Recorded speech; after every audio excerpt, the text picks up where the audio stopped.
नमस्कार, मैं सुनील प्रताप आज आपको विजयदशमी की बहुत बहुत शुभकामनाएं देता हूं और मैं ये आशा करता हूं कि ये विजयदशमी आपके जीवन में खुशियां लेकर आए।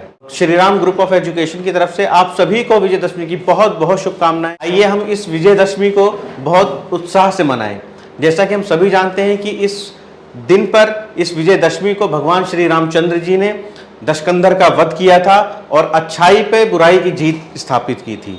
तो इसी दशहरे से जुड़ी, इसी रामायण से जुड़ी एक रोचक सी कहानी मैं आपको बताता हूं जो आपको सुन के बहुत ही अच्छा लगेगा और बहुत ही आश्चर्यचकित हो जाएंगे आप। रामायण में एक पात्र था और उस पात्र का नाम था मेघनाद।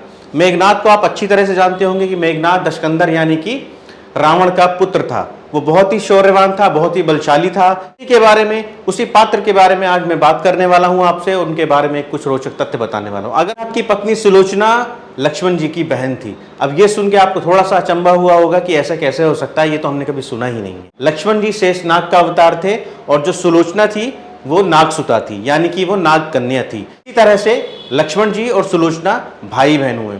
अब आगे बढ़ते हैं और आपको एक बहुत छोटी सी कहानी सुनाता हूं मैं आपको, और ये कहानी है युद्ध से जुड़ी हुई। ये छोटा सा भाग जो मैं आपको बताने वाला हूं ये बड़ा रोचक सा तथ्य है। जब लक्ष्मण और मेघनाद का युद्ध चल रहा था तो लक्ष्मण जी ने मेघनाद का वध कर दिया था, और मेघनाद का जैसे ही उन्होंने वध करा तो उसके शरीर के 3 खंड हुए थे।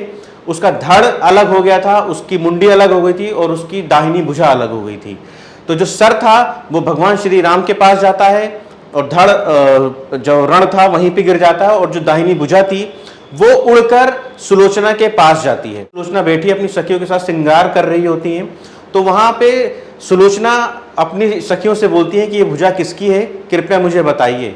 तो वो भुजा खुद ही अपने हाथ से वो सब कुछ लिख के बताती है कि मैं कौन हूं, मैं मेघनाद हूं और मैं तेरा पति हूं। इसके बाद वो अपने सास ससुर के पास जाती है, मंदोदरी के पास जाती है और रावण के पास जाती है, जहां पे उसे कहा गया कि जाकर आप अपना शीश ले आइए प्रभु श्री राम से और आप सती हो जाइए। सुलोचना जाती है श्री राम जी के खेमे में, जहां पर मेघनाद का शीश रखा हुआ था। अपने पति का शीश वापस लेने आई है और वो अपना पति का शीश लेकर सती होना चाहती है।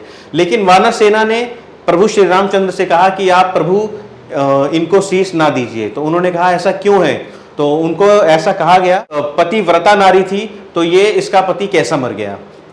तो दोस्तों इसी बात को लेकर वहां पे थोड़ी सी बहस होती है। श्री रामचंद्र जी वहां खड़े थे, ये सारी चीजें देख रहे होते हैं। तो उन्होंने सुलोचना से कहा कि आप इनको जवाब दीजिए वानर सेना को, जो वानर सेना आपसे कह रही है कि अगर आप पतिव्रता थी तो आपका पति कैसे मर गया। कहते हैं कि अगर आपको शीश चाहिए तो आप इस मरे हुए, कटे हुए शीश को हंसा के दिखाइए, तभी हम आपको आपके पति का सिर देंगे। तो वो बहुत विनती करती है, लेकिन थोड़ी देर बाद वो शीश हंस जाता है, और वो जब वो शीश हंस जाता है तो सारे वहां खड़े हुए वानर, रीछ, भालू, बंदर आश्चर्यचकित हो जाते हैं और वो सुलोचना को हाथ जोड़ के प्रणाम करते हैं और उसे वो शीश दे दिया जाता है, और वो शीश ले जाकर वो अपने पति की लाश पर सती हो जाती है। तो दोस्तों ये एक छोटा सा भाग था जो मैंने आपको इस विजयदशमी में बताया। आई होप कि आपको अच्छा लगा होगा।